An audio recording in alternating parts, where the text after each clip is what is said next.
Sriram Sagar project గేట్లు తీయడంతో నీరు పరవళ్లు తొక్కుతున్నాయి. పరివాహక ప్రాంత ప్రజలు అప్రమత్తంగా ఉండాలని పోలీసులు సూచిస్తున్నారు.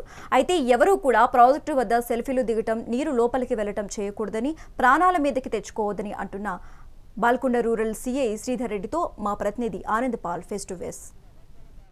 శ్రీరామ్ సాగర్ ప్రాజెక్టులు గేట్లు ఎత్తి దిగువ ప్రాంతానికి నీటిని విడుదల చేస్తా ఉన్నారు. ఇక ఈ ప్రాంతంలో ప్రజలు ఎలాంటి జాగ్రత్తలు తీసుకున్నారు, ఇదే అంశంపై మనతో మాట్లాడడానికి మెండోరా సిఐ శ్రీధర్ రెడ్డి ఉన్నారు. ఆయనతో మాట్లాడే ప్రయత్నం చేద్దాం. సార్ చెప్పండి అయితే ఇప్పుడు పరిస్థితి ఉంది, శ్రీరామ్ సాగర్ ప్రాజెక్టు గేట్లు ఎత్తున్నారు, మీరు ఈ ప్రాంత ప్రజలకు ఎలాంటి సూచన సలహాలు ఇవ్వన్నారు? ఈరోజు ఎస్ఆర్ఎస్పి 8 గేట్ల ద్వారా 25,000 క్యూసెక్ల నీటిని గోదావరిలోకి వదలడం జరిగింది.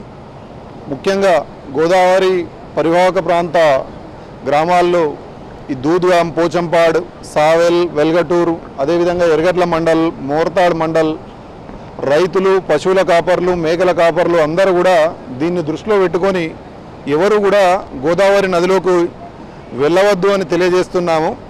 అదేవిధంగా ప్రాజెక్టు సందర్శనకు ఎవరు కూడా తొందరపడి ఇక్కడికి రావద్దు.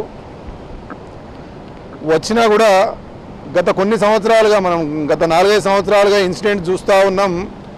సెల్ఫీలు దిగాలనే ఉద్దేశంతో, ఫోటోలు దిగాలనే ఉద్దేశంతో అందరూ కూడా నది ఒడ్డున, ప్రాజెక్ట్ ఒడ్డున నిలబడి ప్రమాదశాత్తు నీటిలో జారిపడి చనిపోవడం జరుగుతుంది. కాబట్టి దీన్ని దృష్టిలో పెట్టుకొని ఎవరు కూడా అజాగ్రత్తగా ఈ సెల్ఫీలు, ఫోటోల విషయంలో నది దగ్గరికి వచ్చి ఫోటోలు దిగడం కానీ, ప్రాజెక్టు దగ్గర అంచులో నిలబడి ఫోటోలు దిగడం కానీ చేయొద్దు. ఎవరు కూడా గేట్లు తీసి డ్యాంలో లోపలికి రానికైతే ఎవరికి ప్రస్తుతానికి అనుమతి లేదు. కాబట్టి దీన్ని ప్రజలందరూ కూడా గుర్తుంచుకొని జాగ్రత్తగా ఉంచుకోవాలని పోలీస్ వారికి మీ సహకారం అందించాలని కోరుతున్నాము. Thank you. ఇది పరిస్థితి. ఎవరు కూడా ప్రజలు కూడా ఎవరు ఈ పరిసర ప్రాంతాలలో సెల్ఫీలు దిగకూడదని, ఎక్కువ కూడా పరిసర ప్రాంతాల ప్రజలు కూడా అప్రమత్తంగా ఉండాలని చెప్పేసి కూడా పోలీసులు అంటున్నారు. ఇది ఇక్కడున్న తాజా పరిస్థితి. కెమెరామెన్ రవీందర్తో ఆనంద్ పాల్, మెగా 9, శ్రీరామ్ సాగర్ ప్రాజెక్టు నుండి.